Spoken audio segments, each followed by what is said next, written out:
a découvert grâce à la télévision il y a 14 ans. Aujourd'hui, il est sur scène. Vous êtes nombreux à l'applaudir. Bonjour Olivier de Benoît. Bonjour Anissa, bonjour Julien, bonjour Héloïse. Bonjour. Non, j'ai eu un peu peur quand tout à l'heure Héloïse a dit on va suivre un camion ce matin. Je me suis dit c'est sympa le club de l'été.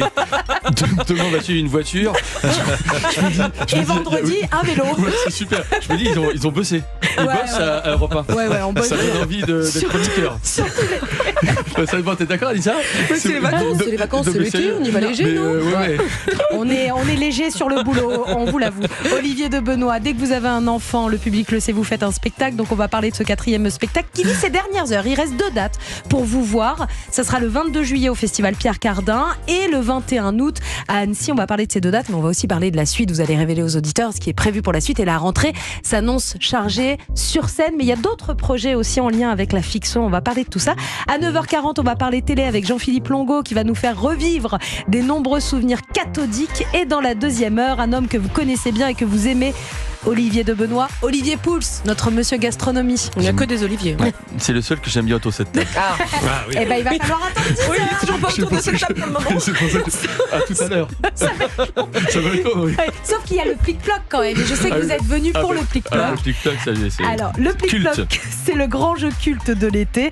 Pour participer, vous envoyez club, votre prénom, votre numéro de téléphone. On vous rappelle et on joue ensemble. Alors, le plic-ploc, c'est un son du quotidien à reconnaître. Hier c'était facile. Hier, Franchement, il c'était faut le dire. facile. Oui, hier c'était trop facile. Bah, surtout pour Ah vous, bon Julien Pichenet, c'était des glaçons. C'était des glaçons. quand Pour même, vous, je vous en c'était prie. facile. Ouais. Alors, voici le plic-ploc Normalement du c'est jour. dur. Normalement c'est dur.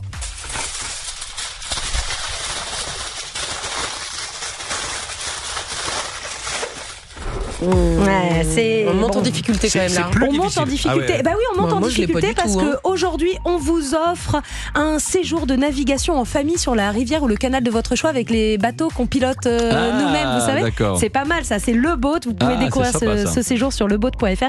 Il y a 18 bases de départ partout en France et c'est un très beau cadeau. Europe 1, 9h-11h, le club de l'été. Alors Olivier de Benoît, je le disais, vous allez jouer dans quelques jours l'une des dernières dates, l'avant-dernière date de votre dernier spectacle, Le Petit Dernier. Rendez-vous donc au Théâtre des Carrières pour le festival Pierre Cardin.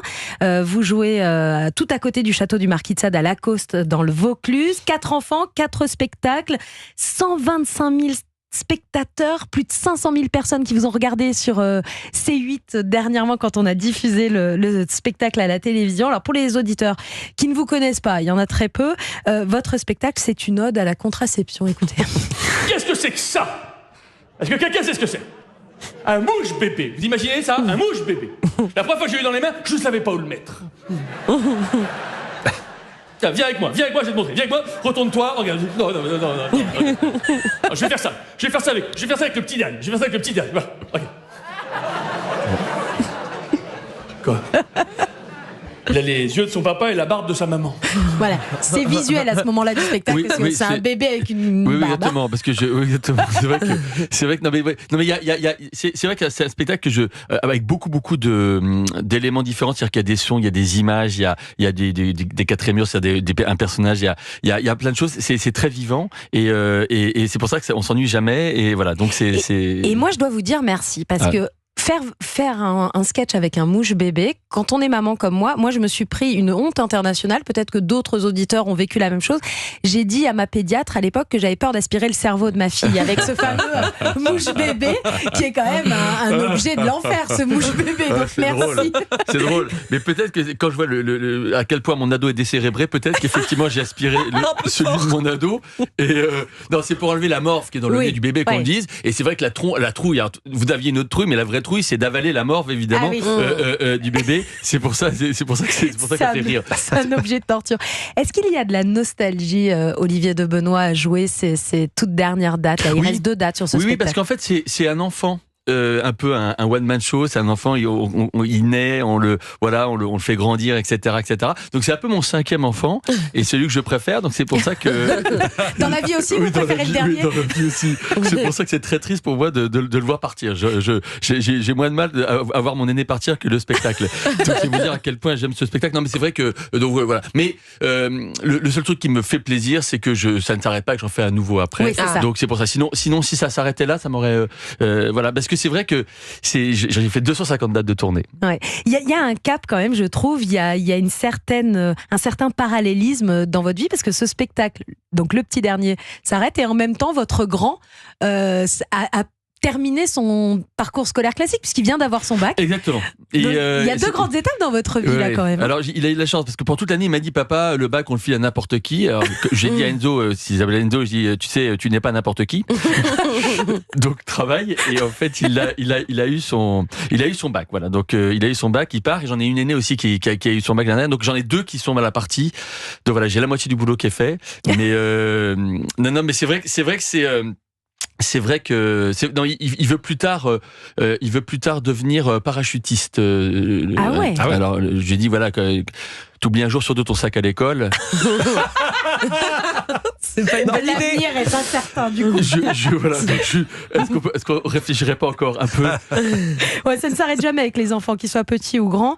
Hein, comme on dit, petit souci, petit souci, grand souci. Donc on souhaite plein de réussite à votre grand garçon qui va commencer une nouvelle vie. Vous aussi, vous allez commencer une nouvelle vie avec un nouveau spectacle. Vous faisiez un spectacle à chaque enfant. Mais... Du coup, le prochain, il va parler de quoi? C'est vrai qu'au début, je disais qu'à chaque fois que j'ai un enfant, je fais un one-man show. Ouais. Et comme voilà, j'en ai eu 4, maintenant, il faudrait que je refasse un enfant. Bah oui, et voilà, donc est-ce que madame est d'accord? Peut-être pas. Non, donc j'ai fait un appel aux spectatrices d'à chaque salle pour avoir un enfant. Ça, et voilà. Non, mais c'est vrai qu'aujourd'hui, j'en fais un nouveau qui s'appelle Le Droit au Bonheur. Oui. Ça s'appelle Le Droit au Bonheur. Après, alors, le petit dernier s'appelle Le Droit au Bonheur. Et voilà, c'est de dire globalement, j'ai une femme, 4 enfants, une maison, 2 chiens. Et la question que je me pose, c'est est-ce qu'à un moment donné, moi aussi, j'aurai droit au bonheur? Et on va découvrir ce nouveau spectacle. Restez avec nous jusqu'à 11h sur Europe 1.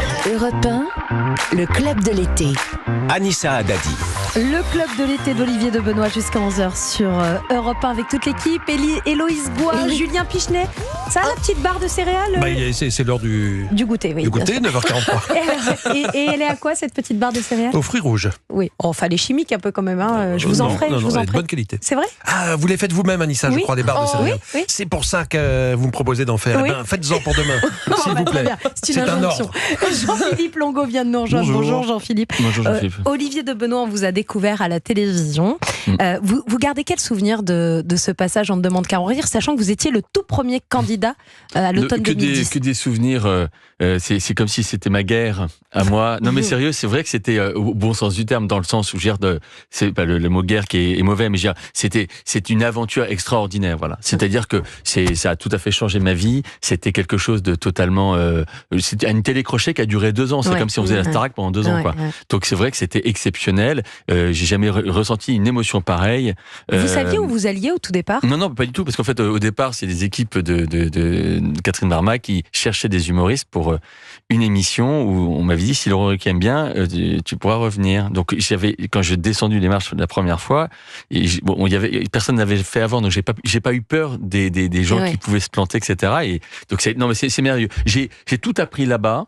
C'est un peu, je parlais tout à l'heure de Poudlard, c'est le Poudlard de l'humour là-bas. C'est-à-dire que j'ai appris, et surtout j'ai appris à couper. C'est-à-dire que il y avait un tel niveau d'exigence que jusqu'ici je gardais des vannes, j'étais pas aussi exigeant et très très vite il a fallu que je devienne un tueur de vannes. Donc j'ai travaillé. Laurent Ruquier qui avait eu un coup de cœur pour vous dès votre premier sketch et qui vous avait mis 15, je me souviens de cette note.